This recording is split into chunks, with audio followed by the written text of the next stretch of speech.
tractor boys, the Eagles to the Seagulls, Gunners, Bees, Hammers and Magpies, Premier League teams have got a load of crazy nicknames. Ever wondered where they came from? Let's start with Everton. They're dubbed the Toffees, but why? Well, because when the club was formed, just down the road there were two local toffee shops. Ye Ancient Everton Toffee House and Mother Noblet's Toffee Shop were big fan favourites. Next, they say if you can't beat 'em, join 'em, and that's exactly what Ipswich Town did when it came to their nickname. The term tractor boys used to be chanted by their opponents as a way of putting the team down for their farming background. But during one game back in the late 90s, Ipswich were 1-0 up and they decided to flip the script. 1-0 to the tractor boys, they sang, and a new nickname was born. Let's head to Leicester, famous for more than just a red, well, orangey cheese and Jamie Vardy. Leicestershire is also the birthplace of fox hunting, hence the Foxes. Next up, turns out apples are not the only fruit that don't fall far from the tree. Bournemouth's nickname, the Cherries, comes from the fact the club's stadium was originally built right next to a bunch of cherry orchards. This next story actually involves two club nicknames. It started with Crystal Palace. They were having an absolute nightmare run back in the early 70s. They'd been relegated after a terrible spell and manager Malcolm Allison decided enough was enough. He wanted a new nickname, something strong, fast and destined for success. Something exactly like an eagle. But there's more to this one. Brighton were in search of a nickname too, and Palace finally gave them what they needed. In a heated match between the two back in 1976, Palace fans began chanting, "Eagles, Eagles," and some clever Brighton fans came up with the perfect reply, "Seagulls, Seagulls." Not all club nicknames have a crazy story though. Take the Gunners. That just comes from the fact a group of munitions workers in the Royal Arsenal factory in Woolwich set up the club in 1886. On the flip side, some nicknames seem simple, but there's a bit more to them, like West Ham. The Hammers is actually nothing to do with the ham part of the name. It comes from the fact the club used to be called Thames Ironworks FC and was made up of workmen and shipbuilders. So next time the away end's chanting their crazy nickname, you'll now know exactly where it came from.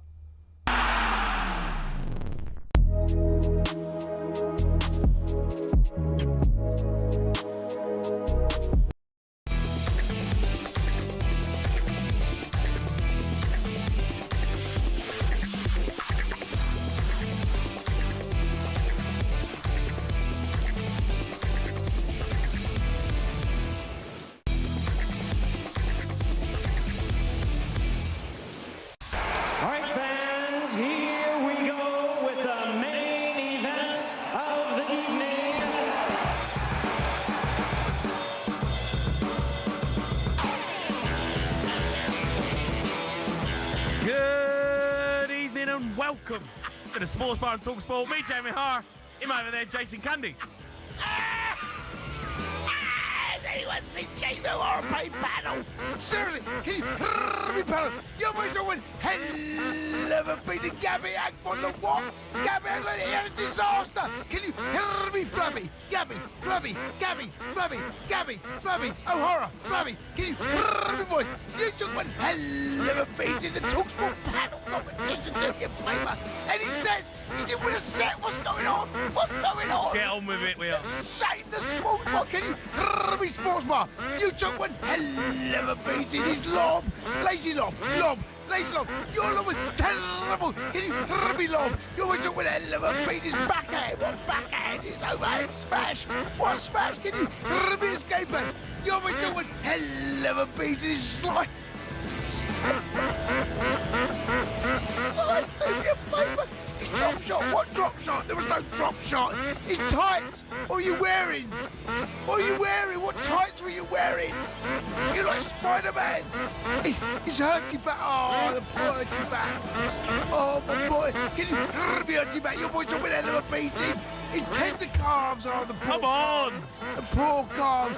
To dare is to do. I want to see us say Spursy. Chit King. O'Hara. Chit King. Gabriel Lord. Your boy's talking hell of a beating. Yeah, there was a paddle game today. We don't have to get into it. We can if we want. I thought I gave a good account of myself, to be honest, considering it's the first time I picked up a paddle racket. There's so much to go through, though, on tonight's sports bar, so, you know, we'll look ahead. Anthony Joshua looks like he's got a new fight book. It's against YouTuber Jake Paul. What on earth is happening now? Do you think that's right for boxing? I think it's a bit dangerous. 03 717 22 33 44. We're joined in the studio as well by TV presenter, star of Man vs. Moon, massive Spurs fan, Adam Richman's coming up. We're built up to a huge game between England and Serbia tomorrow night. Live on talkSPORT, we'll be talking about Jude Bellingham, Phil Foden, Harry Kane. Can they play in the same team together? 03 717 22 33 44. Your boys don't win it.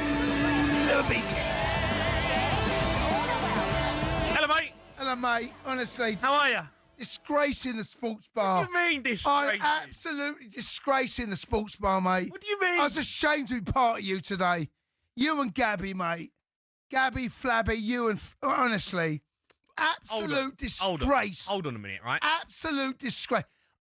Honestly, why do you keep giving, right, Benty all the big smashes? Yeah, but it's harder than it looks to lob someone when the ball coming. Mate, I've seen your lob.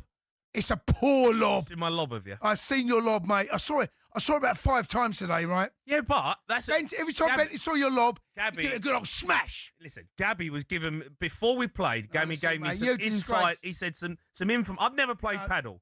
Well, so it showed. No, it didn't. It showed. No, it didn't show because showed, I was the second best player on the court. Mate, honestly, you were an absolute disgrace. No, I wasn't a disgrace. No, you were, mate. That's not what you're saying outside. No, honestly. What were you saying outside? So you come on here. No. So don't come on here trying to show off and trying to, mug me off in front of the nation like you always try and do. Listen. Outside, you said I was excellent. No, I didn't say anything. I said what? You said I was excellent. No, I never said that word. You did say that. I tell you what. You said that I gave a very good counter. You actually did say you needed a bit more from Gabby. I'll tell you what I said. You were excellent rubbish. What do you mean? You were excellent rubbish. That's what I said. You and Gabby, mate, absolute disgrace. You disgraced the sports bar, mate. I didn't. I almost turned around, mate, when I was driving in today. I almost turned around. No, I didn't. Absolute shambles. So when I turned up, obviously Gabby said to me that me and Goldstein, obviously, I've never played. He said Goldstein's he's all right. You've never played? I've never played paddle. But Goldstein was it showed. Goldstein was terrible, right? He was just a passenger. But Gabby said to me that him and Benty are on the same level. So that's going to even the game out. Well, right, Darren Bent was a million times better than Gabby. Like Darren Bent was like elite level paddle player. Gabby, I needed a bit more from Gabs. I was expecting a bit more from him. You're blaming Gabby for the I'm not blaming him. It's a team game. No, hold on. You know, I needed a bit more from Gabby. Who's better, you or him? I thought considering the fact that I'd never played paddle, I was a better player than Gabby. So the reason you got beat is because of Gabby? No, we didn't get beat because of Gabby. It's a team game. No, hold on. You said you're better than him, though. No, the reason we got beat was because Darren Bent was brilliant. Okay, but who was the worst player on your team? I was better than Gabby. Who's the worst player on your team? Gabby. So the reason you got beat is because of Gabby? No, I'm not saying the reason we got beat because of Gabby. It was, if we're looking at the game, honestly, mate, Benty was on a different. Benty was on a different level. Mate, Benty was great. Yeah, Benty was on a different level. He was getting things back. He was playing shots. What about you though? I was like, he was doing smashes where the ball was going, hitting the glass at the back and then going out of the court. I'm thinking, right, Gabs, come on, it's there for you. Mate, smashes. I watched the whole thing, right? Right. Yeah. Perry is disgraceful. No, we weren't a disgrace. Disgrace. We weren't a disgrace. Didn't win a set. Yeah. Didn't win a set, mate. I've never played paddle. Whose fault's that? Oh, it's not my fault, is it? What do you mean? talkSPORT asked me last week to come and play in a game of paddle, right? And I turned up and they've made it like this massive event. Right? I'd never picked up a racket before. Right. And considering I'd never picked up a racket, I thought I gave a good account of myself. Here's what I'm hearing, right? All I'm hearing is you sound like 100% Mo right now. 100% garbage. Excuse after excuse. Blame this, blame the ref, blame VR. I needed a bit more. No. I needed a bit more from Right, Gabs. okay. I needed a bit more. Listen. And it's a team game, and I want to get better. I needed a little bit more from Gabs.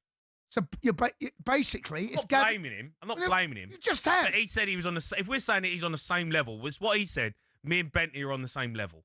Right. Well, that was completely wrong. Right. I saw the whole game. Yeah. Right. Yeah. I was in your camp. I was cheering you on. Was Gabby and Benty on the same level? No. There you go. No. But. So we got beat by a one-man band. I mean, Goldstein, he was a passenger. Honestly, he was standing at the back of the court, frightened to get involved. To be fair, right? I said Goldstein a couple of times, mate. It's a little bit like he's trying to fight the rain away. It's like...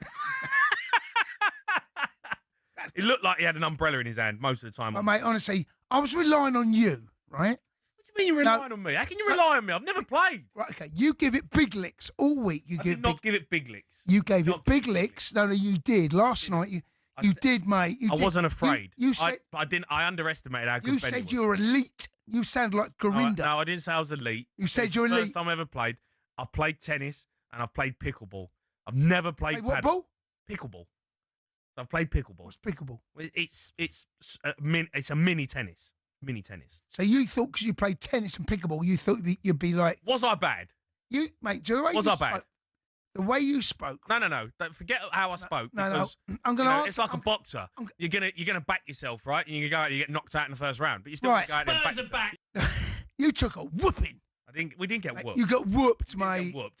There was some tight games in. Mate, you got whooped. There was a lot of tight games in there. No. And there was a couple of moments where it could have gone either way. Those moments were few. We were 5-4 up in the last set. Yeah, no, I watched it, right? And you bottled it. And we threw that away. No, do you know what? Like Right? Arsenal. Do you know what? It was like watching Arsenal. But you know what, mate? Mate, you just Considering I'd never played the game. Well, whose fault's that? Don't blame me for that, right? I know, but you don't come in here and don't dig blame me me. out. Don't blame me. Because everyone wants to make me feel like I'm the whipping boy. Don't blame me for you not playing. I was the second best player out there. No, but you give it big licks about playing pickleball. You give it pickleball, loads of pickleball this, pickleball that. And you play tennis. I'm a demon. I'm like the Nadal of the talkSPORT. You give it all of that last night. You did. I've never said that. You did. I never said that. Okay. You might not have said Nadal. Basically, you said you're like the Andy Murray. I never said Andy Murray. You did. Andy Murray's never come out of my mouth. Beyond Borg, then. I've never said Beyond Borg. I've never said. Keep going. McEnroe. No, I've never said that. You did. I've never said that. You did, mate. I didn't. I knew I was turning up for a tough game. No, you didn't. And I thought I had the best partner. That's what I thought. Right. Because Gabby plays a lot. Okay. Why did you think? Why don't you do your own homework, mate? Why do you? Well, okay. I mean, why did? So as soon as someone says, I'm going to play with that person, right, you've got to do a bit of homework, go do a bit of research. You've not done your research, mate. It's a bit like the show. A bit like you. There's zero research going into anything you do. That's fair. I'd like to see you out there on a paddle court, by the way. Mate, back in the day, I'll be like Borg, McEnroe, Nadal, Sampras. I thought I'd done all right. I thought I gave a good account of myself. Mate. Do a debut, young lad, comes on the pitch. You're not a young lad, though. Centre court. That's like Canary Wharf, centre court. There was a crowd there. Yeah. I've rocked up, never picked up a racket. I've gone out on my debut. Mate, you disgraced the sports bar. Mate. You did.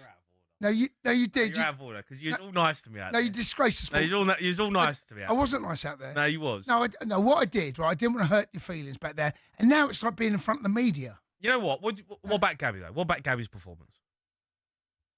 I thought outside of Benty, Goldstein was poo. You're poo. And so was Gabby. Everyone was like terrible. Benty's like he looked like Stella Sampras, mate, gliding across. You can tell Benty plays the game every day. He plays it every day. Okay. So what chance did I really have? It's not my fault, mate. I mean, I just watched it. I mean, I'm there supporting you and cheering you on. No, you've hurt my feelings. Well, because you've come on here and you've just lied. No, I didn't lie. Because you haven't given a true reflection of what you said. I'm telling you exactly how I feel now. No, you're out of order, mate. You're out of order. Honestly, I think it's unfair what you just said. What's the? No. Don't get the violin out because don't get the clown outfit out. Don't get it out because it's not right. You know, I've give something a go. I've gone out there. I've give it a go. And all you can do in life is give things a go. You get asked to do something, you go out there and you give it your best shot. Is that your best shot, is it? And that was my best shot out. That's what I had in the tank, all right? I went out there and I gave it my best effort. And my best effort wasn't quite good enough today. But I was out there. It's a bit like when I took that penalty. I was out there and I turned up for the team. Was it my best? No. But you just said it was your best. Well, in terms of winning, was it your best? I didn't win, did I? Was it your best? So I need to improve. But you're digging me out, and I've gone out with the first time I've held a racket. And I thought, or a bat. I don't know what it is.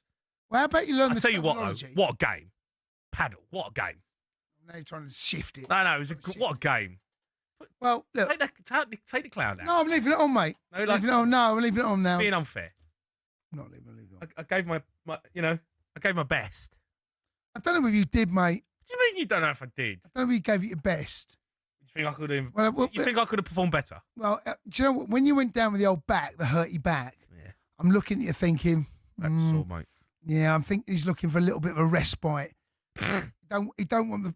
You know, in football, right, when players go down, Yeah. and they're under a little bit of pressure and they go down, and the physio don't come on. Felt a little bit like that. Yeah. He's giving it all that. I'm thinking, his back don't hurt. My back always hurts. Mate, Carrying. come in here today, mate. You come in. You've not mentioned your back once. That's because I'm sat in a chair. Oh dear. Anyway, if you want to talk about my paddle, you can give us a call. I need some lessons. I'm going to get some coaching. Get some good coaching. I'm going to come back. I've already said I want a rematch. I'm ready. I'm telling you now. Give me 6 months. Right. Give me 6 months. I'll beat Benty. What 1v1? Do you play 1v1? I don't think you can play 1v1. But this is the problem. I need a partner who's is at the same level as Benty. So you're trying to get rid of Gabby already? No, I like Gabs. Gabby had an off day. Clearly, you don't like Gabby. Do you remember that? You were slaughtering her. Remember when Gary Neville? Do you remember when Gary Neville done that interview at half time with Gabby and he didn't touch it? I think he touched it 3 times, 2 from the kickoff. Right. That was the performance I saw from Gabby today. He was out there, but I needed more from him. It wasn't his best, and I think he'd admit that. We'll find out on the breakfast show what he thinks tomorrow. He's on, so if he's listening now, right? Yeah. He didn't like it, a couple of times I said to Gabs, come on, mate, I need a bit more. A couple of them smashes where he's hitting the wall. I'm like, Gabs, come on, Gabs, I need more from you. Mate, what about your backhand and your lob? I saw your lob. What do you mean? I saw it, mate. My lob's all right. No, I'm not impressed with your lob, mate. No, my lob's all right. No, mate, I saw it. I'm not impressed with your lob at all. I was getting back court, mate, back corner. There's no way your lob's getting back court. No, I was getting back Your lob kept hitting the net. I net once. Mate, loads of time. Anyway, loads to go at. We're going to be talking about Anthony Joshua, Jake Paul. They're finalising a deal for a heavyweight fight live on Netflix. We're going to be covering that with legendary boxing journalist Dan Raphael later on the show. But I want to ask, do you think this is good for boxing? And do you think this is a bit dangerous? Because I actually think it is. Anthony Joshua sparked out Francis Ngannou, who's an absolute monster of a man. Jake Paul getting in a ring with Anthony Joshua I think that you're crazy if you think that this is anything other than a slugfest from Anthony Joshua who's going to spark him out. I think it's dangerous for boxing. You can have your say. We're going to be joining the studio TV star Adam Richman as well. He's a massive Spurs fan, so we're going to get stuck into them. 03 717 22 3344. Spurs are back.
You are listening to the Sports Bar on talkSPORT. Me, Jamie O'Hara, and Jason Cundy here from Thomas Tuchel, ahead of England's game against Serbia tomorrow. 717-223344. If you want to talk about that, we are going to discuss as well AJ fighting Jake Paul. We've got a few calls in, actually. We want to have a chat about it, so we'll get them on as well. But we are joined in the studio by TV presenter, star of Man v Food, massive Spurs fan. Adam Richman joins us. All right, Ad? All right, Ad. How's it going, boys? Good to see you again, Jamie. Yeah, it's Happy welcome birthday, back. Jay. I've not met you for the first time I met you. Thank you very much. I love your work, right? Thank you. I love your goal against Ipswich. Oh, And I know it is your birthday, and I would be remiss not to come empty-handed. You guys have always been kind to me at talkSPORT. And being that my new show is Adam Richman Eats Italy, shameless plug, and being that my buddy Carl McCluskey and the team from the Devonshire just opened the doors to Crisp Pizza. Oh, here we We've go. got food. Town We've got at the food. Marlboro W6. Here is Crisp Pizza. I hid it under a pillow from your green room and my jacket. People who watch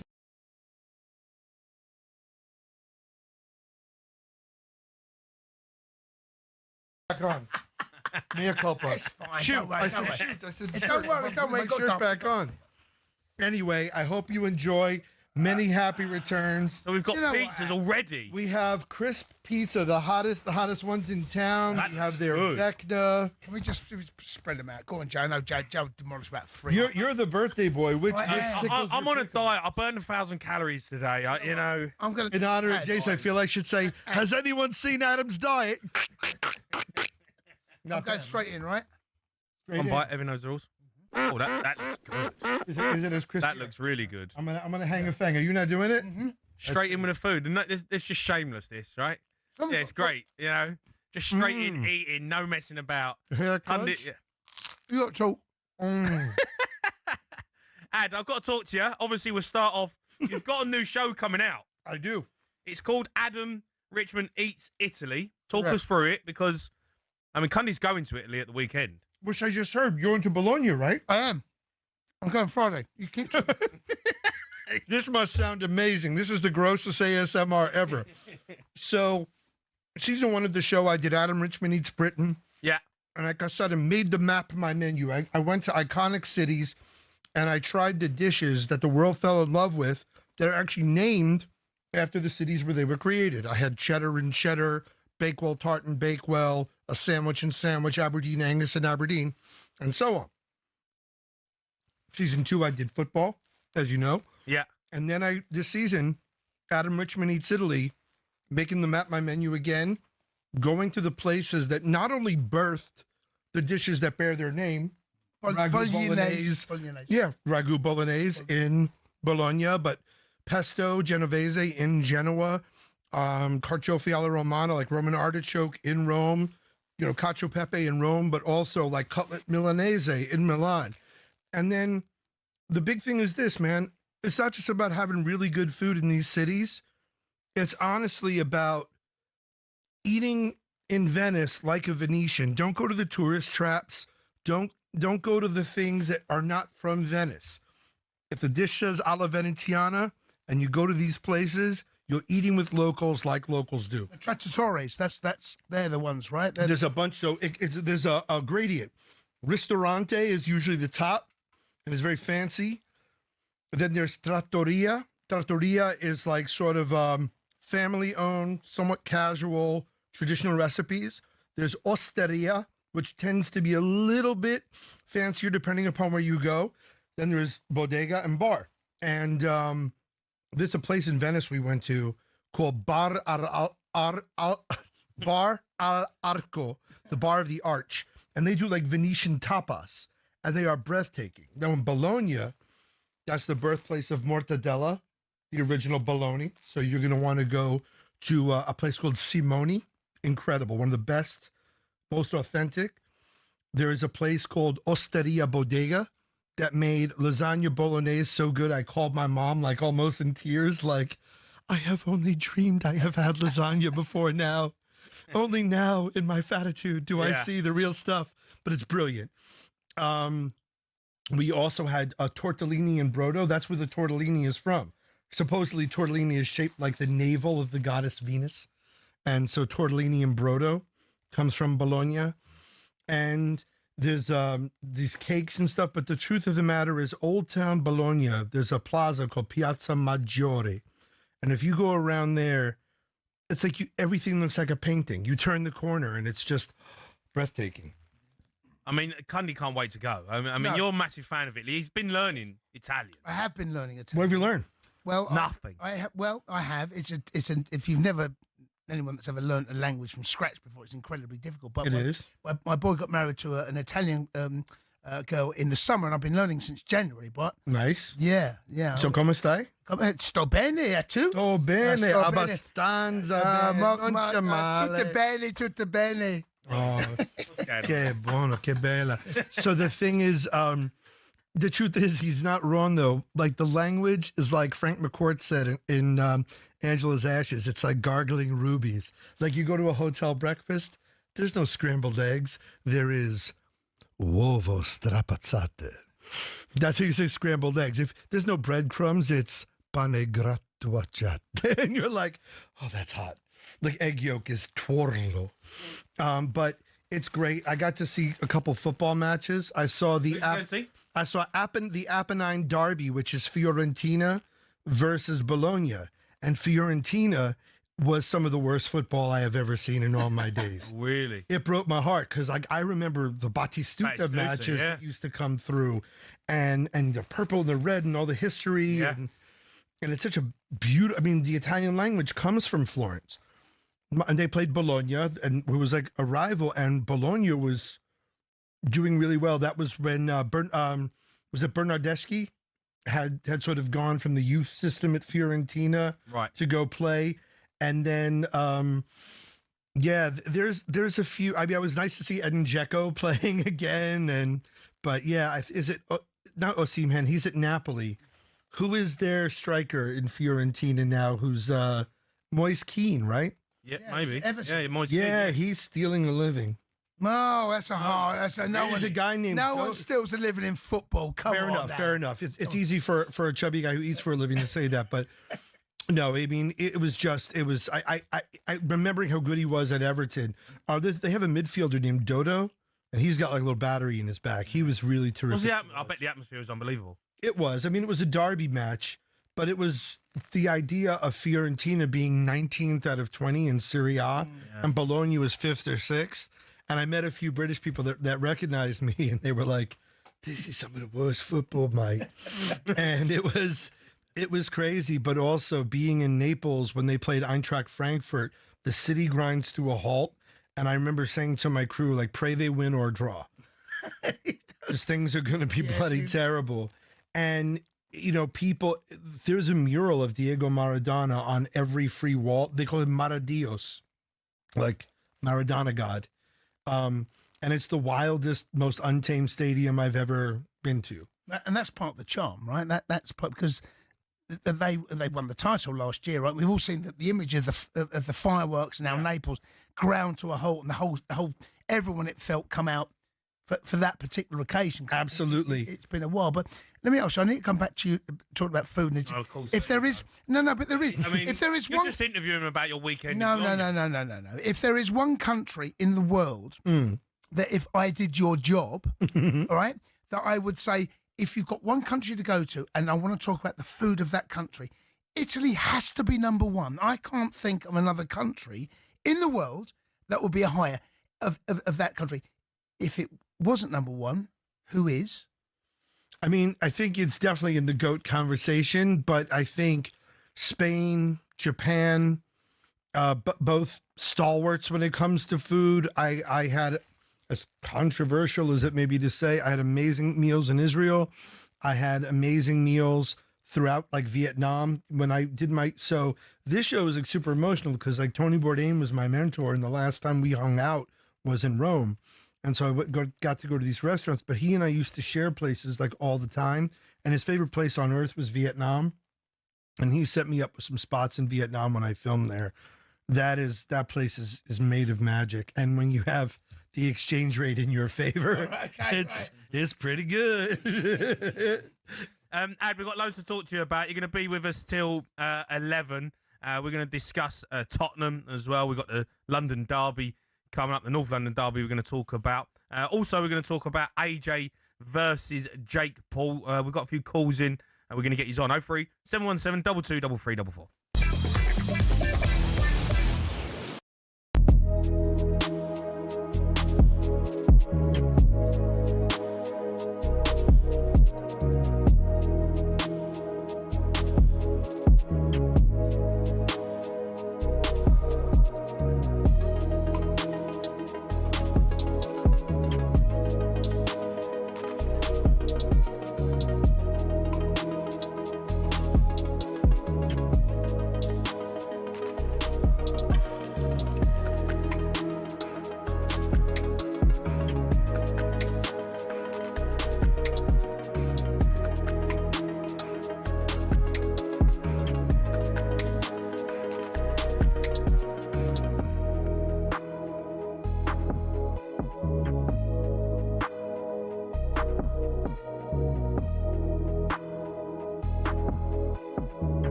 listening to the Sports Bar on talkSPORT. Me, Jamie O'Hara, and Jason Cundy. A reminder, talkSPORT is now on your smart TV. Just grab the app on the Android TV and Google TV. We're even on Prime Video. talkSPORT live on your screen as well as your speakers. We're going to be joined by legendary boxing journalist Dan Raphael to go over the huge news tonight that AJ is set to fight Jake Paul. We've got some calls as well. We are going to get to them. 03717 22 3344. But first, let's get into a bit of Spurs. We're joined by TV presenter, massive Spurs fan, Adam Richman, who's just spent the last 3 minutes of the break talking to Cundy about restaurants in Bologna. Oh, honestly, I mean, it feels like... I might as well just not be here. No, yes, it feels like I have literally struck gold.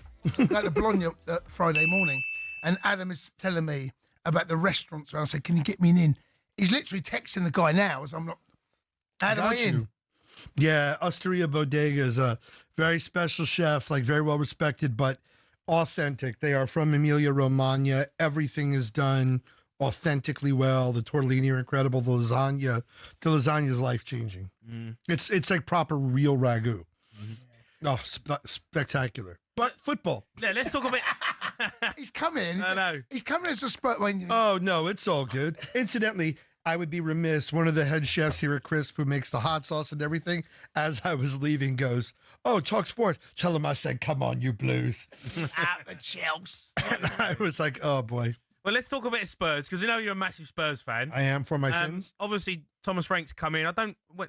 Last time you was in was with Cole. Right after Ange fired. Yeah, was so fired. Yeah, it was just after that, right? So Yeah. Thomas Frank's come in. What have you made of Spurs this season so far? I mean, I like that he adapts. I think the injuries have really hurt us. It would be great to see what the team would be with Matters, with Kulusevski. Solanke.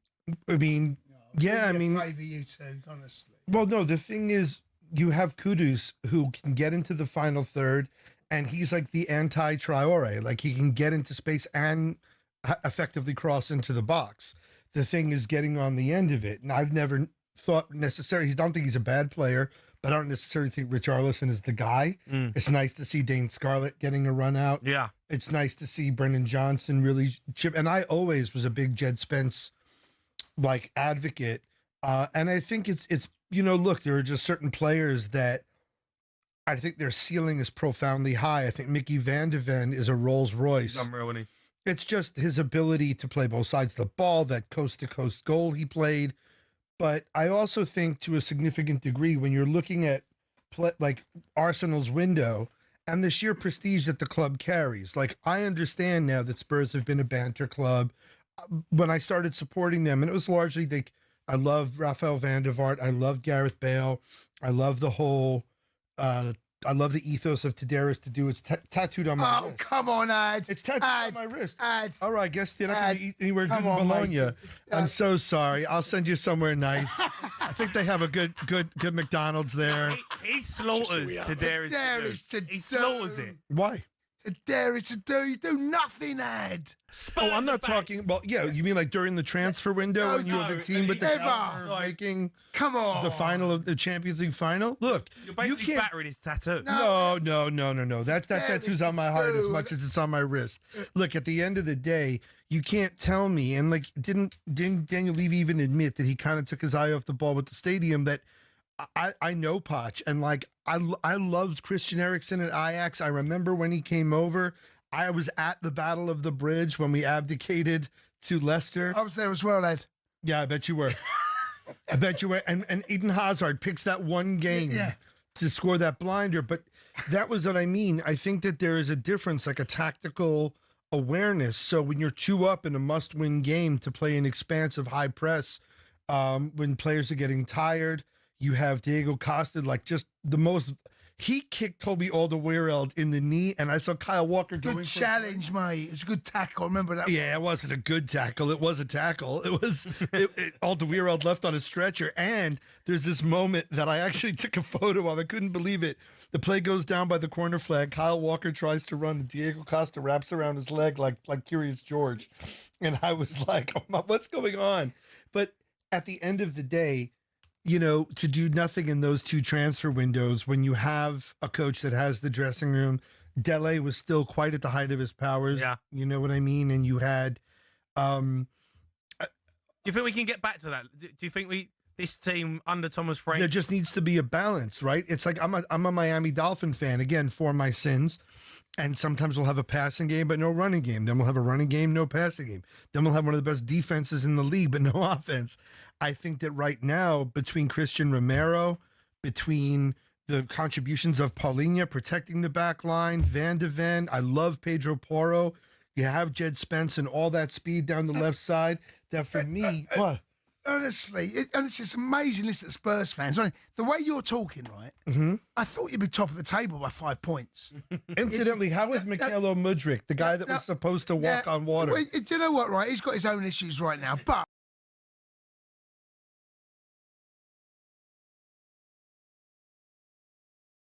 talk about it. See, anyone just I've not tuning in said nothing.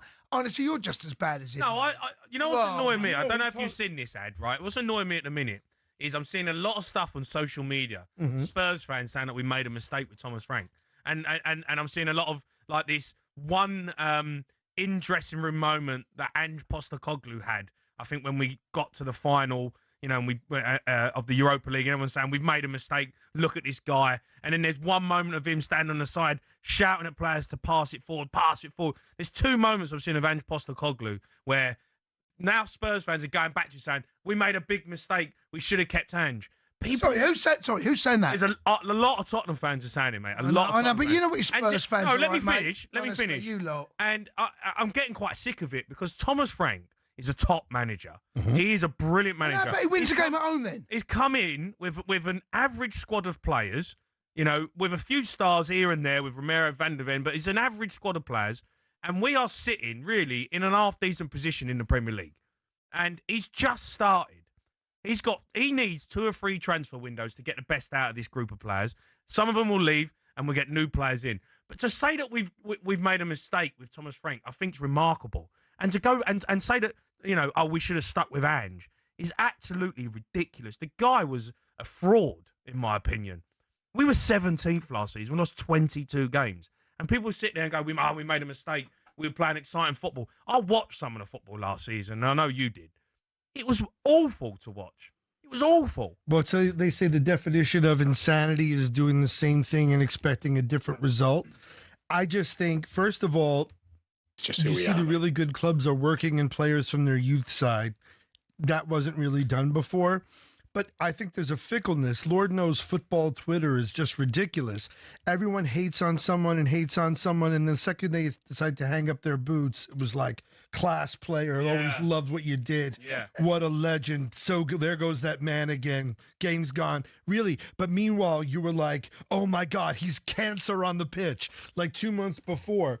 Listen, if I remember that time when Nuno Espirito Santo strung together 2 wins, 3 wins, and everyone thought he was the second coming. Yeah. And then it's just like, are you joking? Then you see what Nuno Espirito Santo like kind of finds his groove at City. Forest, excuse me.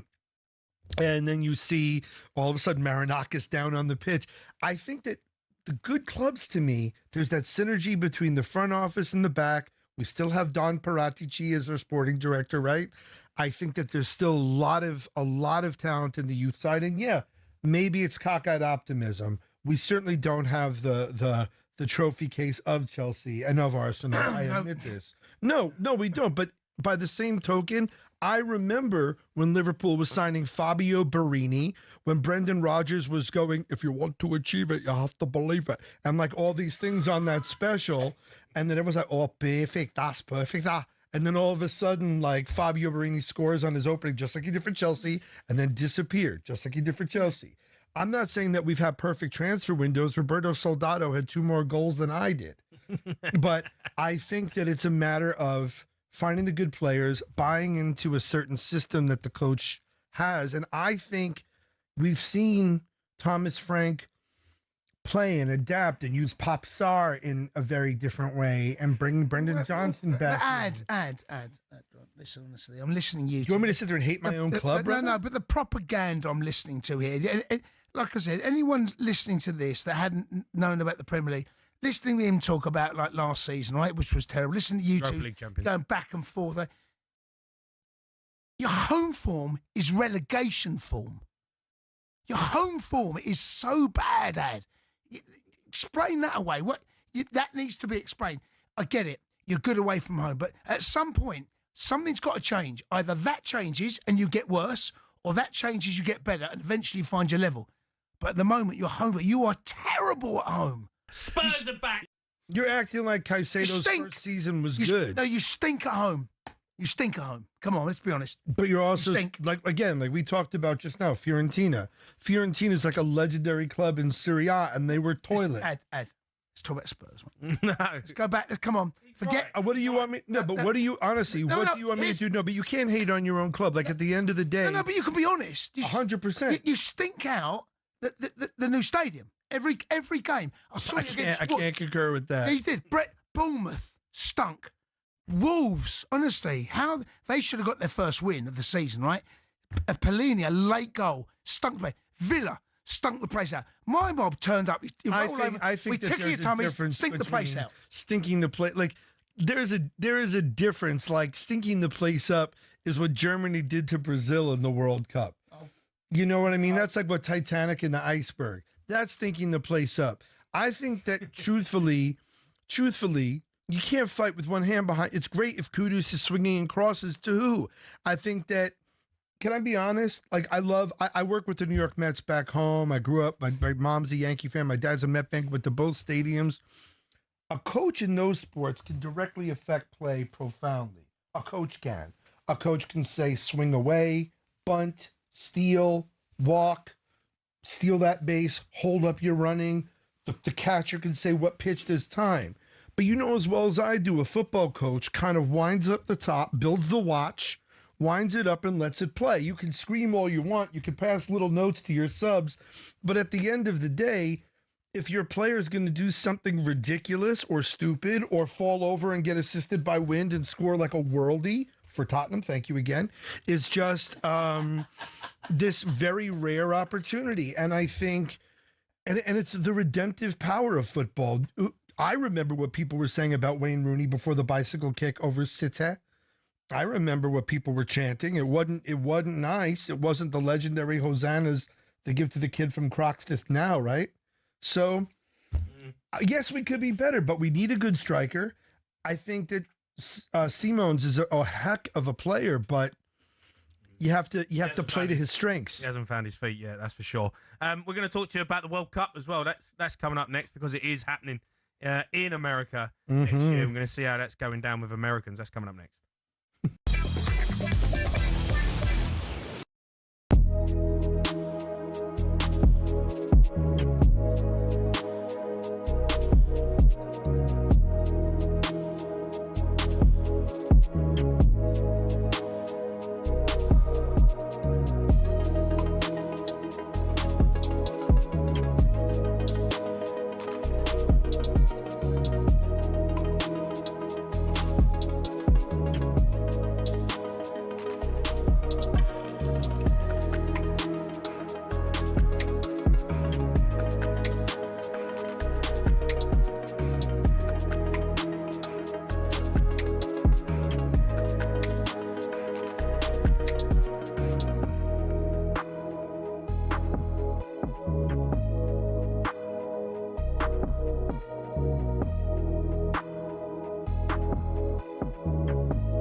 listening to the Sports Bar on talkSPORT. Me, Jamie O'Hara, and Jason Cundy. You're going to hear from England manager Thomas Tuchel. We are joined in the studio by TV presenter, Spurs fan Adam Richman. We spoke all things Spurs last section, but now we're going to head to your homeland, the USA, who host the World Cup next summer.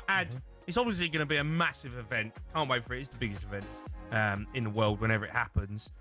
How's it looking out there?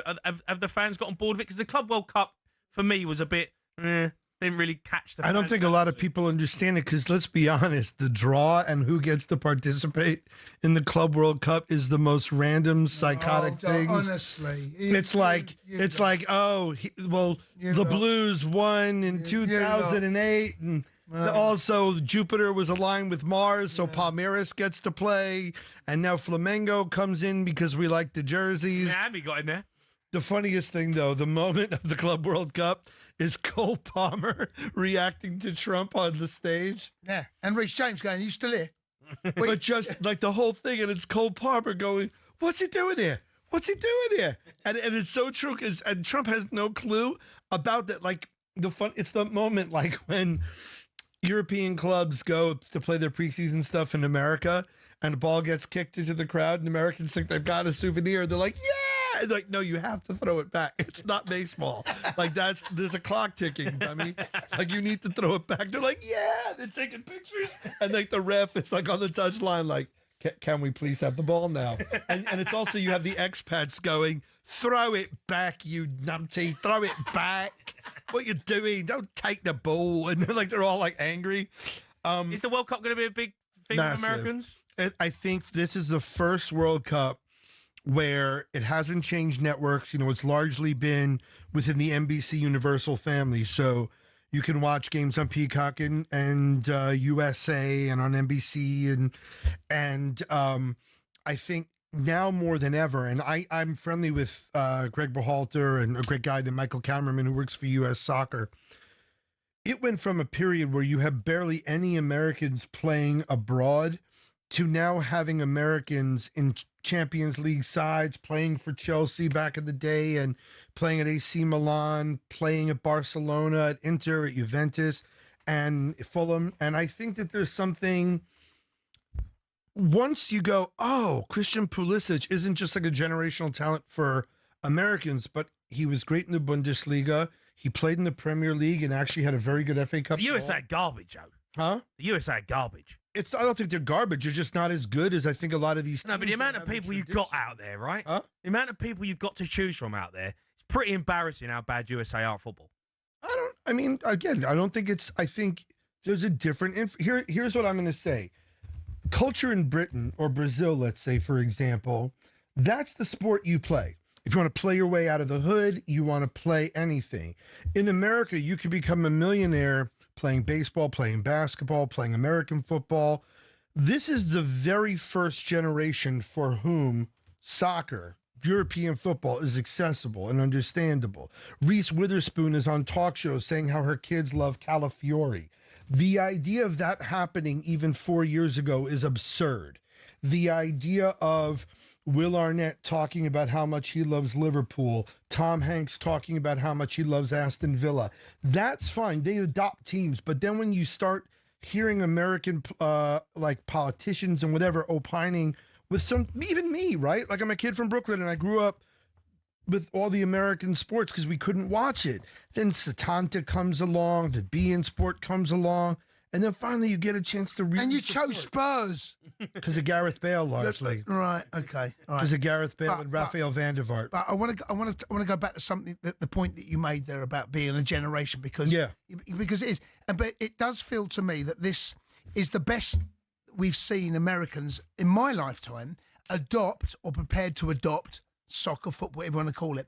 Because if you go back to the 70s, when I was a boy, we had the likes of Georgie Best going there. They're probably more Pele, right? Beckenbauer. And then there was the 80s, and they'd done something similar there, and it never quite kicked off. And then you move into the 90s, and it does feel to me right now, with the heavy influence of David Beckham, which I think has probably galvanised that, then, of course, Messi, it does feel to me like American football, soccer, is in the strongest place it's ever been in. But going back to the point that Jay was making, when will we ever see? Because if you get it right, there is no reason why in 150 years' time, America can't win the World Cup. But the question to you is, when do you see this starting to have a big effect where you're not, in Jay's words, not mine, garbage? I think, truthfully, the money has to change. The exposure to the game, the youth system, the academies. Because, again, you look at Wayne Rooney coming from Croxteth. You look at Rio Ferdinand, coming from the south side of the Thames. And, like, people play themselves. I remember Serge Aurier. I know, don't roll your eyes. But talking about being in a rough area. And this was a way out. Imagine if someone put a ball at LeBron's feet instead of in his hands. It's right now a sport that is financially inaccessible to a lot of Americans. And there's no democratization. I'm friendly with Salomon Kalou. He had to earn the right to play with boots. He started playing with no boots. And if you were good enough, you got a pair of boots. An American kid will say, I want to play, and they'll get shin pads and boots and the best ball, and they'll get the best jerseys and the best warm-ups and whatever. But they don't know about the culture that you come from, where it's jumpers for goalposts, winner stays on. We don't have that. We play stickball and wiffle ball in this. It's going to be the moment that we really, I think it's going to take a few decades of watching Americans matriculate and seeing Tim Ream play and seeing Brendan Aronson play and score in the Premier League and seeing Christian Pulisic playing for AC Milan, getting passes from Luka Modric. And I think that that's going to be the change. So I think it's going to take money. I think it's going to take a greater awareness of the game.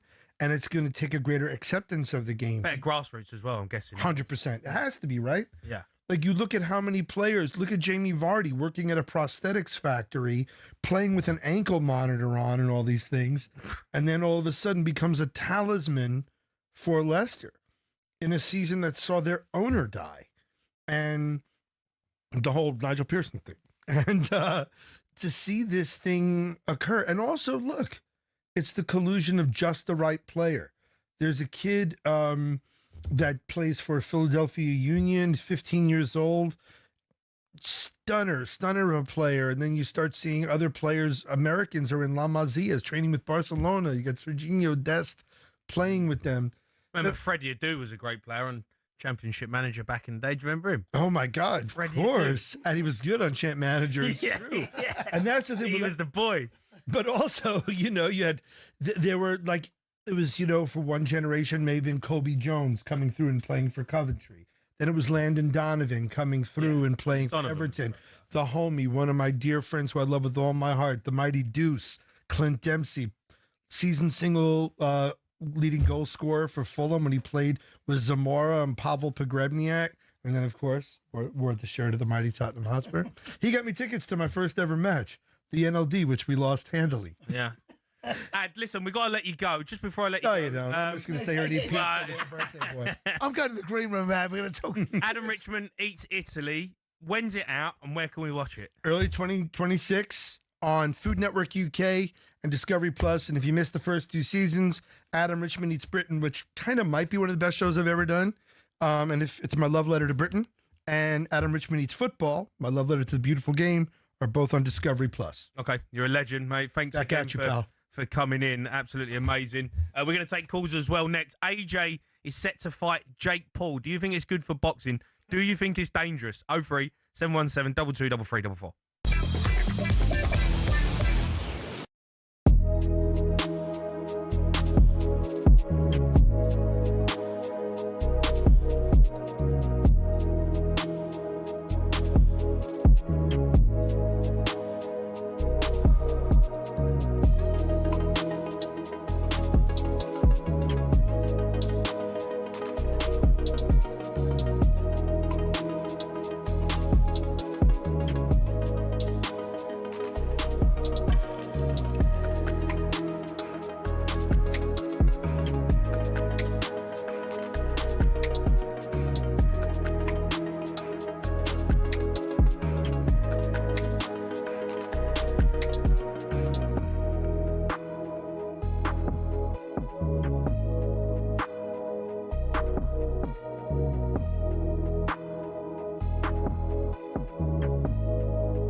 Thomas Tuchel's busy trying to bring glory back to England for the first time since '66.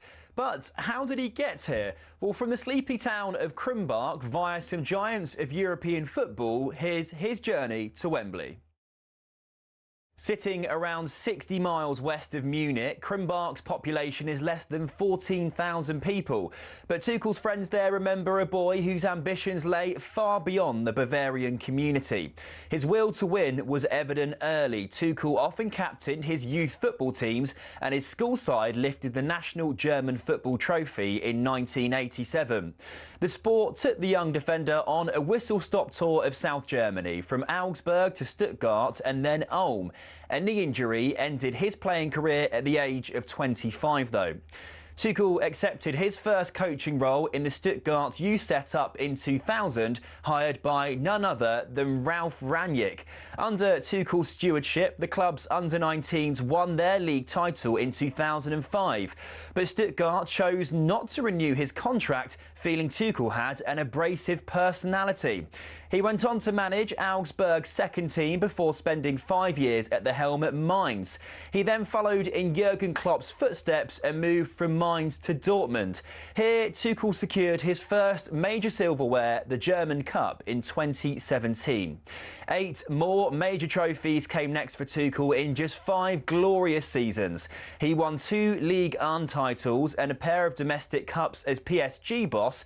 At Chelsea, he famously lifted the Champions League as well as a Super Cup and a Club World Cup, and he also bagged a Bundesliga at Bayern Munich.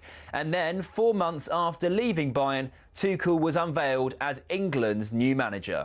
I always wanted to come back to England. That was my big goal. I have the best memories of the country, of the league and of the players, the attitude towards the game, the attitudes from the supporters. Well, here's hoping Tuchel can finally drag England over the line at a major tournament.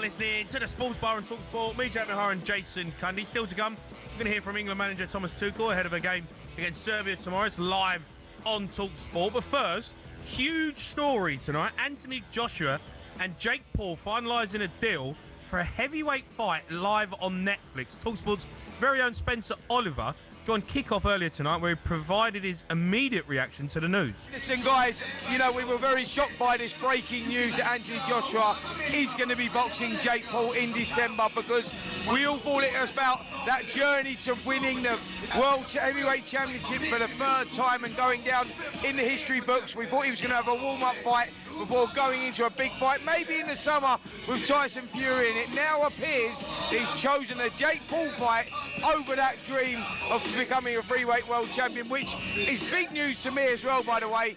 Is it good? Does it damage his legacy? Possibly yes at this stage. Yeah, I mean, huge news coming out of the boxing world. What was your first reaction when you heard that earlier? Disappointment, if I'm honest. Oh, really? Yeah, I want to see Fury, AJ. That can still happen, but the further down the line it goes, it does feel we're going to be starved of that and maybe not be fed it. Because do you think we'll miss out on that? I don't know. Yeah. I think this might be the one before it. Maybe you're right. Yeah, Spence says he's going to have a warm-up fight. I mean, really and truthfully, this is a warm-up fight. He's fighting a YouTuber. Okay. So let's. So Jake Paul's got no chance, right? No, he done the Francis Ngannou, right? Of course he's got no chance. Okay, but he shouldn't even get out of the first round. But what if? I don't know, mate. I'm so cynical when I see this. Right, the cynicism rises straight to the top for me. I'm looking at this thinking, I don't know what to think of it. Mate. No, I don't know what to think of it, Jay. You've asked me. It's an embarrassment. It's an embarrassment. And that's what I'm saying. But it is, mate. Tommy Fury scored Jake Paul. Okay, Tommy Fury. I know, but we're looking at Anthony Joshua fighting. I know. I don't know what to make of it. the cynicism in me tells me that this is going to be just an exhibition, and AJ should wipe the floor with him within the first round, right? And if he doesn't, are we getting mugged as punters? Well, it's on Netflix, so if you've got a net, no, but whoever is punters, let's say punters, the watching audience, right, around the world, right? Yeah. I don't know, mate. I think it's dangerous. Yeah, I genuinely think it's dangerous. Well, but that's put in a world heavyweight champion. But then the cynic, who's at the top 4-5 fighters in the world. Then the cynic in me tells me, YouTuber who's never had a proper fight. Right, the cynic in me straight away goes, I think AJ's probably going to be told, and I don't know this, don't go heavy on him the first round. No, he can't afford to do that. Anthony Joshua can't afford to do that. Okay, well, that's where I'm wrestling with my own mind right now. You asked me the question. How do I feel about it? I don't know what to make of it, mate. I seriously don't know what to make of it. I seriously don't. I think it's a joke. Yeah, I don't know what to make of it. I'll watch it because... I don't know whether I will, JJ. Honestly, I probably will close the vote. Right now, I don't know whether I will. I don't know whether I will, honestly. I didn't watch... Was it Jake Paul that fought... Who did he fight? Mayweather. Tyson. No, Mayweather. I didn't watch that. Who fought Mayweather? Oh, it was... I tell you it was... Who was the MMA fighter? Logan Paul. The one that you didn't know the name of, yeah. Logan Paul, right? He fought Floyd Mayweather. I didn't watch that one either, right? I know, but Jake Paul's got a bit more boxing credentials. He has. Because he... What about McGregor? Who did McGregor fight? Did he fight someone? McGregor, or have I made that up? Yeah, I don't know. Where's your head at? I don't know, mate. I mean, they all it's all over the gaff. You gave Andy your number and you gave him the talk. His name's Adam. Adam, sorry. You gave Adam the number. No. You said 03717 22 I gave him the sports. You gave him the sports number. No, but I don't. Get your head out. No, I don't know. I don't know whether I will watch it, actually, if you want the honest truth. Well, we asked for some calls and people have phoned up. They're interested in it to have their say. Let's go to Paul, who's a Man United fan. All right, Paul? All right, P-Dog? Yeah. You all right? How you doing? I'm all right, Paul. Look, obviously big news. What do you make of this? Oh, I think, so I'm a big boxing fan. I think Jake Paul's got a better chance against Joshua than who he was going to fight. So he was going to fight Gervonta Davis. What do you mean? So Gervonta Davis, if he fought Jake Paul, he would have been too quick for him.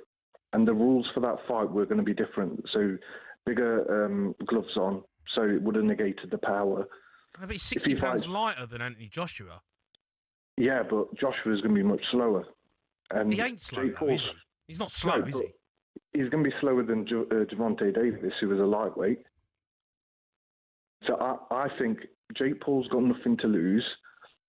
Joshua, in one way, hasn't got nothing to lose because he could blow him out in a round. Joshua's got everything to lose. He's got everything to lose. He's got nothing to lose. He won't lose. He really can't lose, though. No. You've just said he's got nothing to lose. I'm telling you now, AJ has got everything to lose. Everything. Look, I'm a big AJ fan. I think he should wipe the floor with him like he did Francis Ngannou. So he took that seriously. He trained properly, took him out. I think he'll do the same thing with Jake Paul. And then you just said Jake Paul's got more of a chance. Yeah, he has compared to his fight against Gervonta Davis. So I know I'm contradicting myself a bit. He's got more of a puncher's chance against Joshua than his fight against Gervonta Davis, but I still think Joshua will knock him out. Will you watch it? Yeah, I think everyone will. I won't.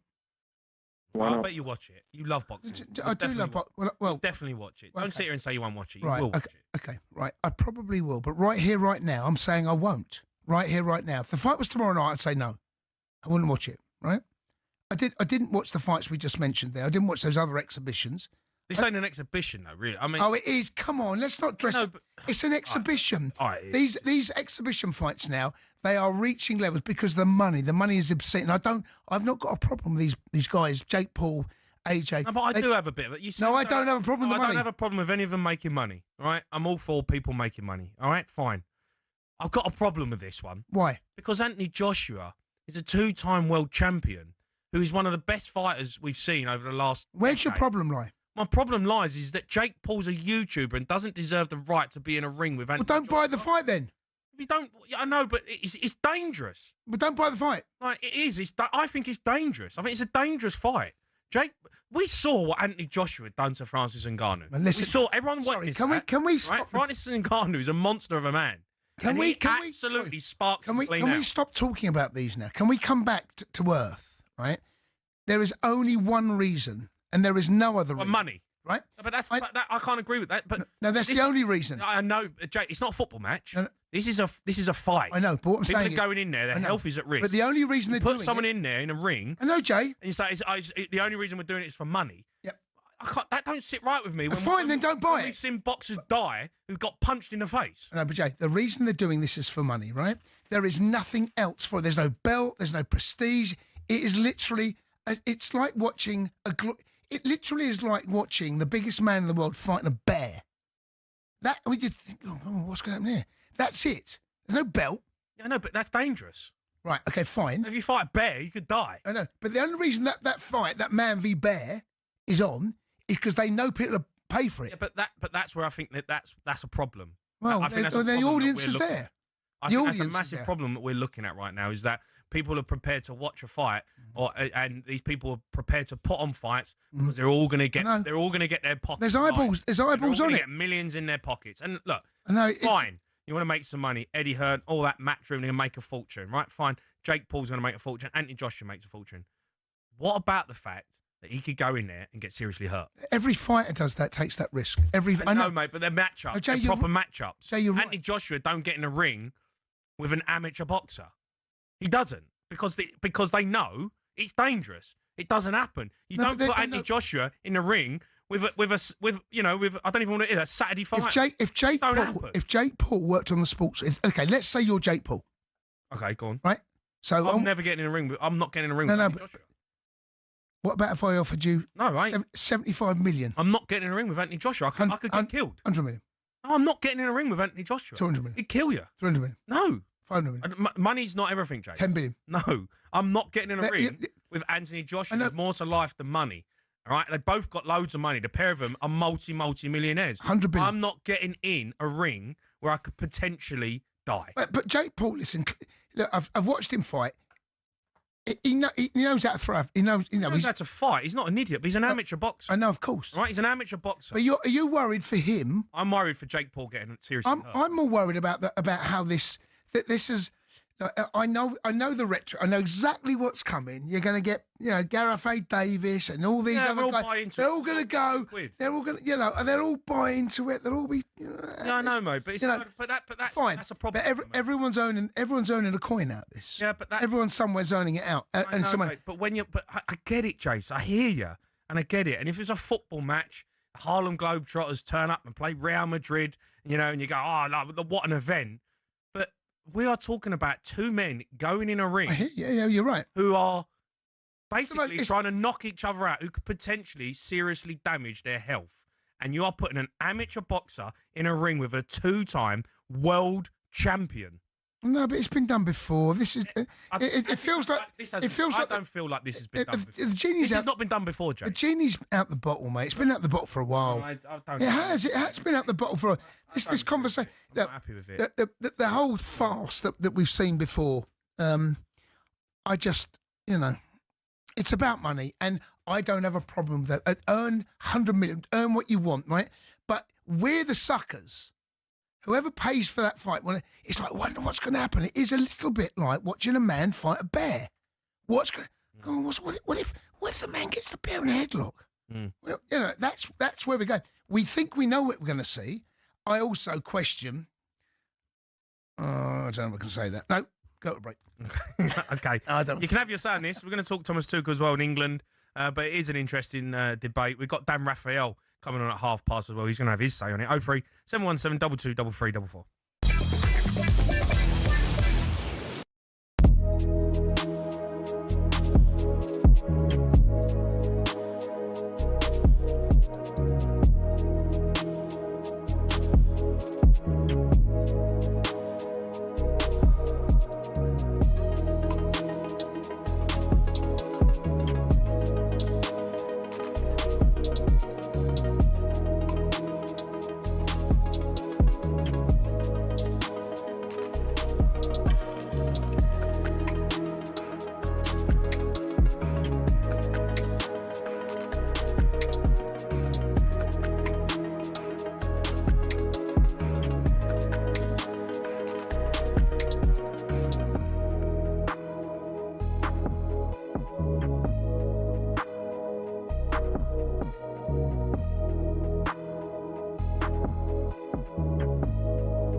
You are listening to the Sports One talkSPORT. Me, Jamie O'Hara and Jason Cundy. We're going to be joined by legendary boxing journalist Dan Raphael to go over the AJ fight news. But first, it's time to take a look at the latest odds thanks to talkSPORT Bet. Bring it on with talkSPORT Bet. From weekly broadcast boosts to lucky dips and brilliant bet builders, bring it on at talksportbet.com. 18+ gambleaware.org. Yeah, talkSPORT Bet ambassador Ryan joins us. All right, Rhino. Rhino. Evening, lads. How you doing? You good? I'm all right. You got a little hat on now with you, yeah? You've added some. Look, you know what? It's because, what do you call it? My lid, my hair is absolutely atrocious today. So I have to cover it up, boys. It's one of those. I've got a reputation. Do you know what I mean? You can send me one, could you? I could, listen, well, it's terrible every day. I could. We'll get one out to you. First class. Oh, dear. Rhino, let's get into some of the odds. England, they host Serbia tomorrow night. It's live on talkSPORT. What are we looking at? Yeah, 18 points from 18 points available and 18 goals scored as well for England. 0 conceded. I mean, we're just there. We're on the plane already. For us, it's more the conversation that we've been talking about, really. Who's going to be in the midfield? Does he know he's starting 11? Does he play that starting 11? And building momentum, because they're massive favourites for this. They're 1-4 favourites, England, as you'd expect. This is actually more important for Serbia, who need to win, really, to finish second. 21-2 they are. And the draw's on at 19-4. So it really is about what you can look at in this fixture. Kane to score the first goal. That's a talkSPORT Bet booster. That's 31-10. Here's one I like as well, talking about that midfield. Rice, I'm expecting him to kind of play that 8 role again. To get an assist, he's 23-20. That's a boost as well. It's good. But my pick, boys, it's not a booster. It's not what's boosted right now. It is England to win to 0. I've just picked that out because they're yet to concede at home. And it's still just over evens. That is a good price, man, because they're at home. As I say, 18 points from 18. 0 goals conceded. So I'm going to go with that one. Fair enough. I've got a massive game against Portugal tomorrow night as well. Talk to us about that one. Yeah, it was maybe it's a bit harsh, but it was a bit closer than I think a lot of us expected the last time around. It was only 1-0, wasn't it? So I expected Portugal to stick a few more against them, but here we are. And again, Ireland at home now, and it's a tough ask when we're looking at the odds. They're 17-2. Portugal are 3-10 favourites, and the draw 17-4. Of course, Ronaldo dominating headlines again, isn't he? His interview with Piers, his last World Cup now he's announced, which we all expected, and he's now the top goal scorer in qualifying history as well after that draw against Hungary. So he's just continues to be the guy. He's 7-10 to score any time for anybody that's wondering. Or Ronaldo to score first is a talkSPORT Bet booster, Cundy. That's 27-10. Right. So that's not too bad. Portugal to do it again 1-0 is 11-2. We'll look at that, shall we? Or Cristiano and 1-0. Is 20-1. If you're daring to dream from an Ireland perspective, Ireland and both teams to score is 16-1. That would be massive, though. That would be huge. Northern Ireland, they play Slovakia on Friday night. How are they looking? Yeah, it's complicated for Northern Ireland. They can't qualify directly if they lose tomorrow. That's essentially it. There's still other ways that they can get in through second chances, etc. But in terms of this group, they lose in its curtains. And it's Slovakia who are obviously at home and just shy of evens right now as the favourites. Northern Ireland 29-10 to get that win that keeps their hopes alive. But they did win in the reverse fixture. So look, I'm sure the Northern Irish fans are really going to be up for this. The draw's on at 21-10 as well. Slovakia and both teams to score. That'll be looked at by a few. I have to say 19-4. We'll look at that. Or my favourite market, I love this market, is the 1-up early payout. It's on talkSPORT Bet. If Northern Ireland go 1-up at any point, talkSPORT Bet will pay out at just over evens right now. It's a great market, one of my favourites, and that's a good price, boys. Okay, all right. I was just going to say, lads, before you let me go, I have to do a bit of a public service announcement here because talkSPORT Bet are giving away VIP tickets to Eubank Bend 2. For this Saturday. Yeah, I know. It's a full VIP ringside, unlimited food, premium drink, all that jazz. All you've got to do, basically, is opt into one of the new promotions for new customers. You can get Eubank at 30-1 or Ben at 40-1 for new customers. So that in itself is a fantastic deal. Yeah, amazing. If you opt into one of those, you get automatically entered into this prize draw for VIP tickets. So if you're listening and you're not yet signed up to talkSPORT Bet, head on over to the app now and you got to be in it to win it. So why wouldn't you? Yeah, absolutely. I have to ask, though, Ryan, I think we missed a trick, mate. The paddle match today. Could have took some bets on that. Do you know what? There's things like talkSPORT Bet love things like this, because I think you've got the darts coming up at Christmas, haven't you? I don't know if either you two are going to be. Up. We're in. Yeah, me and Cundy are you both in? We are both in. Both in. Disappointed my odds last year, though, to be honest. Yeah. I thought they could have been a bit, but they're a bit stingy on my odds.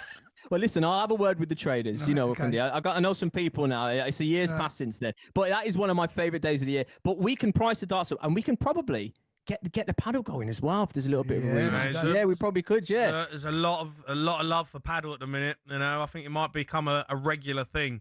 Question is, would you be the favourite, though? No, would you be the favourite, you and Gabby? That is the real question. Not yet. No. Not yet. No. Get a bit of money back on you, would you?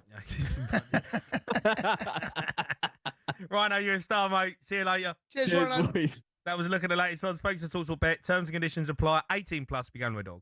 Bring it on with TalkSport Bet. From weekly broadcast boosts to lucky dips and brilliant bet builders, bring it on at talksportbet.com. 18+gambleaware.org. Right, legendary boxing journalist Dan Raphael is coming on to talk about that AJ fight news. That's up next.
myself, Jamie O'Hara and Jason Cundy, giving you the sports bar tonight. We've got Midnight Train coming up. Get your calls in for that. Anthony Joshua and Jake Paul, though, finalising a deal for Heavyweight Fight live on Netflix. We're going to be speaking to Dan Raphael in just a bit. But let's go to some calls. GJ's a Spurs fan. Hi, GJ. GJ. How you doing, boys? You all right? I'm all right, mate. Look, you've heard the news, AJ versus Paul. What do you make of it? Yeah, look, I think it's a decent matchup, to be fair. Only because, I mean, when you look at it, it's basically two Mickey Mouse fighters who are just chasing some money, as Jason rightly said. I've not said that. Don't say I've said that, because I 100% haven't said two Mickey Mouse fighters chasing money. You've said that. Don't put words in my mouth. Retract that immediately. I've never said that. You can't. Don't pretend I said that. No, I didn't say that, GJ. No. Can't come on here and saying what I said and you quote me. I think you did. I didn't say that. Okay. I didn't say two Mickey Mouse fighters. Okay. If you can just calm down a minute. I was referring to the part where you said they were chasing money. That's the bit that I agree. Right. Have you retracted Mickey Mouse? Yes. Well, I retract I retract the misinterpretation that you said it. I'm saying it. But AJ's not a Mickey Mouse fighter, is he? Look, I've long suspected this, to be honest with you, Jamie, and this just confirms it. AJ, in my opinion, is a glass-jawed fraud. If you go back, if we rewind back, lads, 8 years, right, there were three kings of the heavyweight division. There was Tyson Fury, Deontay Wilder, and AJ. Two of those three fought each other 3 times. The other ran off and fought Povetkin, Takam, and Pulev, right? Usyk. He didn't want to fight Usyk. Usyk. We fought Usyk twice. Sorry, mate. He fought Usyk twice. The second one was obviously a rematch because he lost all the belts. Right. He didn't want to fight Usyk. Usyk fought tooth and nail to force the mandatory. If you actually look at that, he forced it.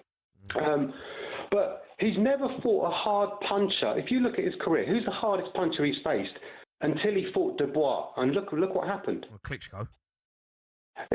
Right, the Klitschko fight. I'm glad you said that. Right, Klitschko. I wouldn't really say he's a hard puncher. He's more cumulative.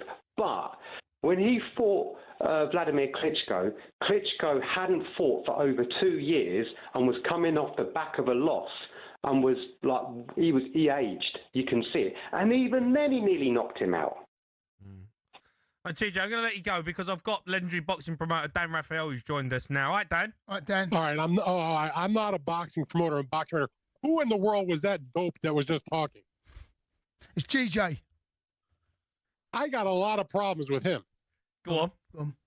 First of all, when Joshua fought Klitschko, he was coming off of a 1.5 years or less layoff, number one. Number two, the loss to Fury was razor close in a horrible fight. For him to suggest that Vladimir Klitschko is just a accumulation puncher should really take some time and go watch some of this man's absolutely devastating knockouts. To suggest that Anthony Joshua is a glass-jawed fraud is stupid, ignorant, disrespectful, and flat out wrong. Did he have a great chin? Obviously he doesn't. But the man accomplished a lot. He made a lot of humongous fights, won a lot of titles. And yes, we would have liked to see him fight Deontay Wilder. They're both at fault for that not happening. And same goes in terms of the Fury fight having not happened, at least not yet. But to say that he didn't fight anybody, he has a better resume than Deontay Wilder does, if you ask me. I don't think that's even something you could even have a reasonable debate about. I mean, that you want to talk about biased commentary or looking at a guy's record and having no clue what you're looking at. He says the man fought Pulev. By the way, Pulev was a mandatory contender that he fought for chump change in the middle of COVID. What was he supposed to do? Give up a title? I mean, you got to have more educated people on to talk about boxing, other than myself. You're absolutely right, mate. And that's why we've got you on. Thank God. What have you made of this news about AJ v Jake Paul? What is your first reaction? My first reaction was, I'm not surprised. And if I'm Anthony Joshua and I'm coming off an injury and I'm trying to get in a fight and I'm waiting to see what bigger fight can materialize, be it for some title or a bigger name, perhaps the Fury fight, maybe a Deontay Wilder fight, even though both of them are kind of past their sell-by date. Why wouldn't you go and pick up a massive amount of money for basically nothing? I mean, to me, Anthony Joshua, even in the diminished state he's been, the last couple of years, as far as, an erosion of the skills, should have no problem with a guy like Jake Paul. Here's Jake Paul, who 2 weeks ago was getting ready to fight a 5'5" guy who was a 135-pounder, and now suddenly you're changing your spots and you're going to fight a 6'4" guy who is 240, 250 pounds. Like, what are we doing here? Number one, I have to assume that although the Tank fight was going to be an exhibition bout, should they finalize this fight against Anthony Joshua, I don't see how it couldn't be an actual, or why it shouldn't be an official fight. Weight-wise, Anthony Joshua is what he is, a heavyweight, and Jake Paul has fought most of his fights as a cruiserweight, but certainly 200 pounds is not a problem. And when he fought Mike Tyson in last fall, he was 220-plus pounds. So from a size perspective, it shouldn't be an issue. And he is an active professional boxer. And Anthony Joshua, although been off a year, he's not coming out of a 20-year retirement like Tyson did in his late 50s, so they made it an exhibition fight. I would think if they do this match, it has to be an official fight. And by the way, if they do it in Miami, in Florida, the commission in Florida, they would approve, anybody. They would approve. You could dig a guy out of a grave and stick him in a ring, and they'd approve it for a real fight. Do you think it should be sanctioned, this fight? If they make it, of course it should be sanctioned.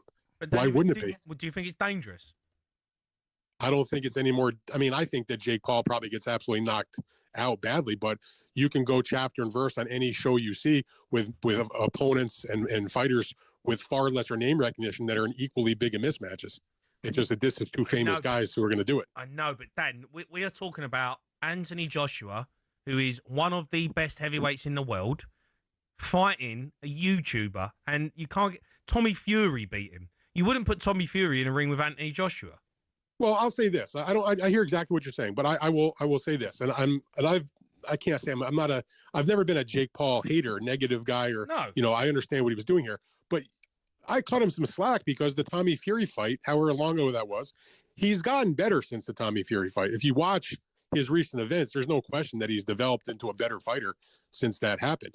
But if you're a professional, it's up to the commission. If you're a professional boxer and they make this match, the commission either has to say yay or nay. You can't be making this kind of fight an exhibition when they're basically both heavyweights. Why Jake has, 14 professional fights or something like that. Anthony Joshua's coming off a bad knockout loss, hasn't fought in a year. He's into his mid to late 30s. Jake Paul's still in his 20s. Of course it would have to be an official fight. Dan, I don't know. There's a cynic in me. In fact, I'm a very cynical person at times, but boxing really does bring the best cynic in me. I don't know, mate. And I ain't got a problem with, as you well know, they can earn as much money as they want. I mean, bore off. That's how I feel. Bore off. The boxing world, AJ fighting. Honestly, I think it's. I think. But he fought. He fought. Yeah. Put it like this: Anthony Joshua knocked out Francis Ngannou in devastating fashion in the first round. Yeah. And Jake Paul, I know that Ngannou was a top-notch MMA and UFC fighter. I get that. Yeah. But within the boxing ring, Jake Paul's a more experienced fighter than Ngannou is. Yeah, but I know. But Jake Paul, but you're trying to justify it a little bit there by bringing. I'm not justifying anything. You asked my opinion. I know. The fact you're bringing Francis Ngannou in, right, tells me that you're trying to make it some sort of an excuse. I'm not trying to make it anything because I don't care about it at all. Yeah. Well, Francis Ngannou's a monster of a man. Yeah, I know, but so what? I know, but Jake. My point is, if they approve, are we all taking stupid pills? It feels a little bit like in the boxing world that everyone's taking a bit of a stupid pill. And I haven't taken any pills. Well, mate, I don't drink. I don't smoke. I don't know. But it's just like, I mean, really, is this it? It's horrible. What do you want me to say? I think it's terrible. I know, but that's what I'm saying. Is this where we're at now? Is this? I think this is more legitimate, and I use that word very loosely, than the Tank Davis fight. Okay, all right. I thought the Tank Davis fight was the worst that boxing had to offer. But the fact that you're comparing it with that, Dan, that's where we're at now. I don't know whether I think the standards now of where. Look, I understand. I get. I ain't got a problem. They can earn gazillions. Good luck to. But the fact that you're now having this conversation with us and yourself tells me where we're at. We're now accepting stuff, and it's saying, well, we're at the bottom of the barrel. the boxing industry is terrible right now. Other than a few top fights that we see, and we're the fact that we even have to discuss this instead of an excellent fight that's coming up on the weekend with Ben and Eubank. But you know what, Dan? The week after, we got a great card in Saudi Arabia with real championship fights with real guys. That's the point I'm making. We're talking about Jake Paul against Anthony Joshua. I want to throw up. That's the point I'm making. No, it does. The point I'm making is that we're all having this conversation, and we're almost kind of justifying it. And eventually, it's like this, like the cloak is going to come off, and we're going to go, "Oh my God, look where we're at." And I don't know whether it's just like we're accepting where we're at, and we just walked into where we are. And I don't know. I don't know if it's a matter of acceptance. I think it's a matter of like, this is what the information that's been presented. And I think it probably will happen. Although, before we get too crazy, I don't think it's officially done yet, although it probably will get done. Jake, of course, moved off the November date to move into December once the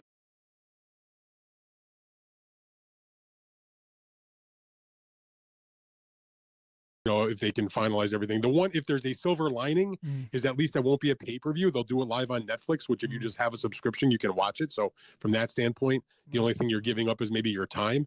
And it might not be that much time because I don't think Jake Paul lasts, if Anthony Joshua decides to go get it, I think he'll put him into another dimension.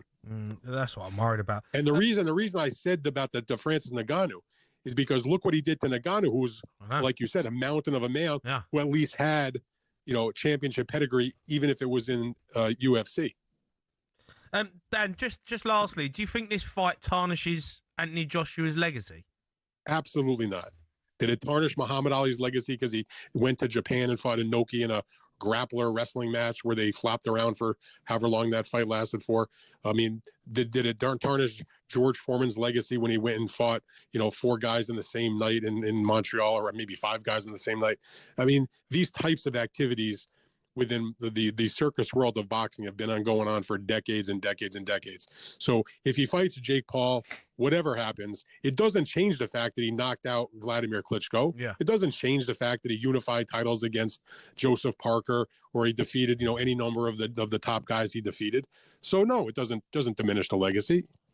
You don't agree with it? It's part of the legacy, but we all know that Anthony Joshua is, in the backside of his career. He's in the closing, fights or years or however you want to describe it in terms of his career. It's been a heck of a career. Dan, just one other question before you go. Sorry, AJ. The fight, and I've spoken to you, and I know Jay and I spoke to you this, probably now, maybe 3 years, the AJ Fury fight. Does this make it one step closer or one step further away from happening? I don't think it has an impact on that because I just think, for whatever reason, they've never been able to or have shown not interest to do that, that when one guy was interested, the other guy wasn't, or vice versa. And, I think we can all agree that at this stage of both of their careers, although there's still a little time left where we'd like to see it, it's getting past its sell-by date, the same way the Wilder and Joshua fight did it. It's never going to be what it should have been. I still maintain that Fury and owes it to his fans for this fight. I never say that fighters don't owe anybody anything, but I think he does owe people this fight if he's going to come back and fight one more time. It's absurd that it hasn't happened. Okay, Dan, you're a legend, that affects his legacy, by the way. If that doesn't happen, that fight, that affects. You'll always talk about all the things that Tyson Fury did. He never fought Anthony Joshua, contemporary countryman, 100,000 seat sellout. Why did you say it only affects Fury, not AJ? Would it affect the pair of them? Well, at least at the moment, it's Fury the one that won't take the fight, not Joshua. Okay. All right. Dan, you're a star, mate. Cheers, Thanks for coming on as always. All right, boys. Cheers, Dan Raphael, their legendary boxing writer. The fight everyone's talking about, and thanks to talkSPORT, it could be your weekend sorted. There's 1 day left for your chance to win 2 tickets to the huge Chris Eubank Jr. versus Conor Benn rematch live at the Tottenham Hotspur Stadium this Saturday. You'll enjoy a five-star London hotel, $5,000 spending money, the perfect weekend for you and a mate. Don't miss out. Here's At Windsor. 18 plus, UK excluding Northern Ireland. For a chance to win, text the word BOX to 83338 and you're in the draw. Text costs £2 plus 1 standard network rate message. You must have the bill payer's permission, or you can enter for free by calling 0330 880 3338. All entries must be received by the 13th of November at 1 p.m. and you need to answer our call to win. This is a talkSPORT limited promotion. Full terms and conditions at talksport.com. Right, back pages coming up next.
We've got a midnight train coming up tonight. Help us out. You know how it works. Nothing to do with sport, politics, anything too serious. But you can give us a call and have a chat. 03 717 223344. But let's hear from England manager Thomas Tuchel now. He had this to say on whether we'll see an England team that features Harry Kane, Jude Bellingham and Phil Foden together.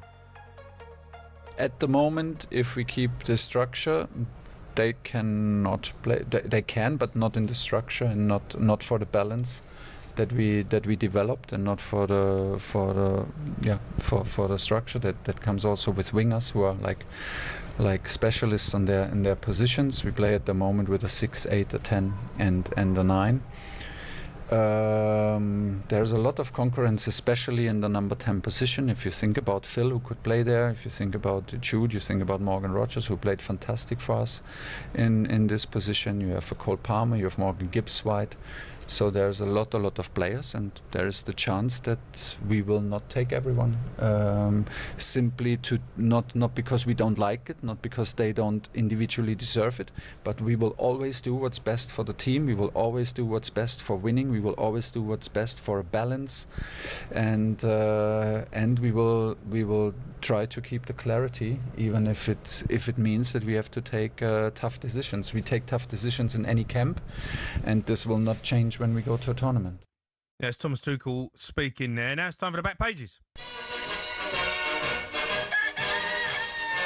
Jack Cunningham comes in to talk about some back pages. Right, Jason, you right? Newcastle lost again. Look, he's back in. This is unbelievable. Every time Newcastle don't... It's a national break, we can't lose, so it's fine. I'm going to start with the one of we've just heard Thomas Tuchel talk there. 3 lines, 2 spots is, the talk of the town at the minute.